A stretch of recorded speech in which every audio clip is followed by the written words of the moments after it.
Hey guys, welcome back sa channel. So nandito pa rin ako ngayon sa Kentucky State dahil naghihintay ako ng aking permit ng oversized load para sa Tennessee para makatawid ako all the way hanggang sa Virginia. But now, meron akong bubuksan na isang package galing sa isang sponsor.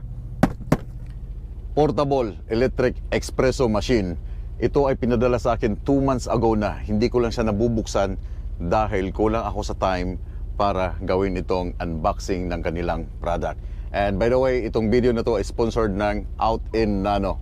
So now, let's do it. Bubuksan natin ang portable espresso machine.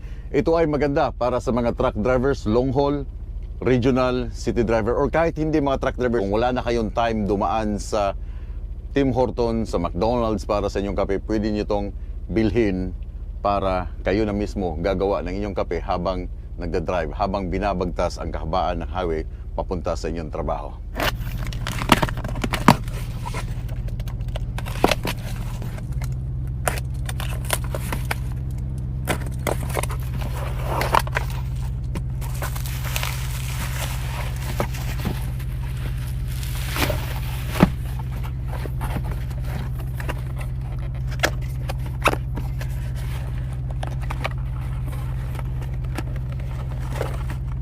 Be the next one. Wow, this is beautiful guys. Sa mga gustong bumili nito, yung kanilang link nasa aking description. So ito, nandito na lahat. Ilang coffee ang magagawa for 50 ml cold water, get to 4 to 5 cups. So everything is here kung paano nyo gagawin o paano kayo gagawa ng inyong kape. User manual, how to use our Nano. Let's go. Wow, there you go. Nice one. Okay, itatry natin ngayon ang pag-brew ng kape. Sasampulan natin. So ito yung cup na gagamitin mo, and ito yung charger, kasi charger to, pwede siyang i-charge habang nagda-drive ka.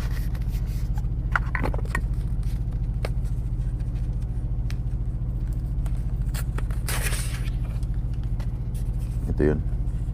So type C yung charger. Nice.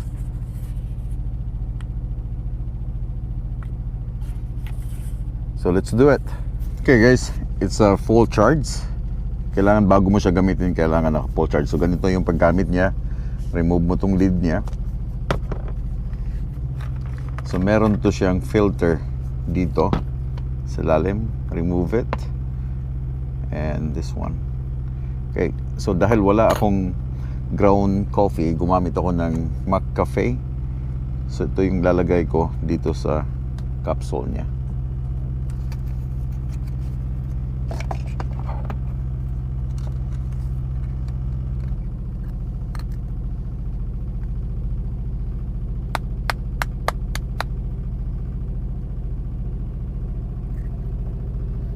Then idiin mo lang siyang mabuti para mag-compress siya sa lalim.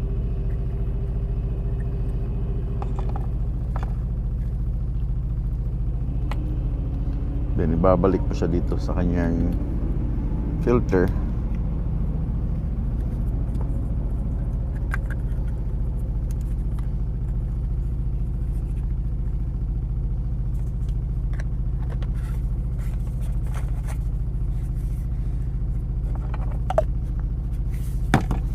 Then dito ka maglalagay ng tubig.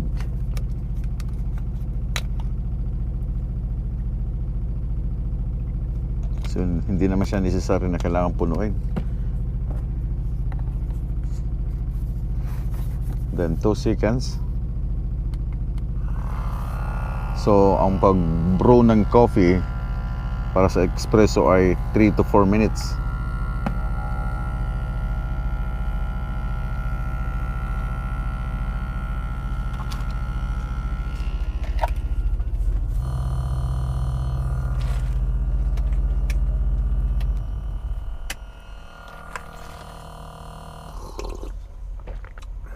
Yeah, nice one.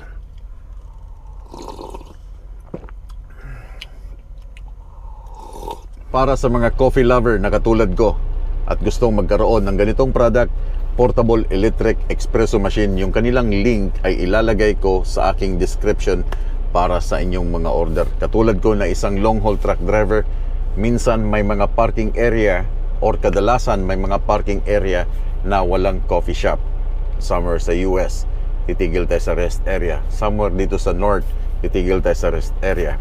Kailangan natin ng mainit na kape, fresh na kape every morning para mag-boost ng ating energy. Diba? So, ito na yung sagot na ating hinahanap. Portable electric espresso machine. Yung kanilang link, huwag yung kalimutan, nandyan sa aking description.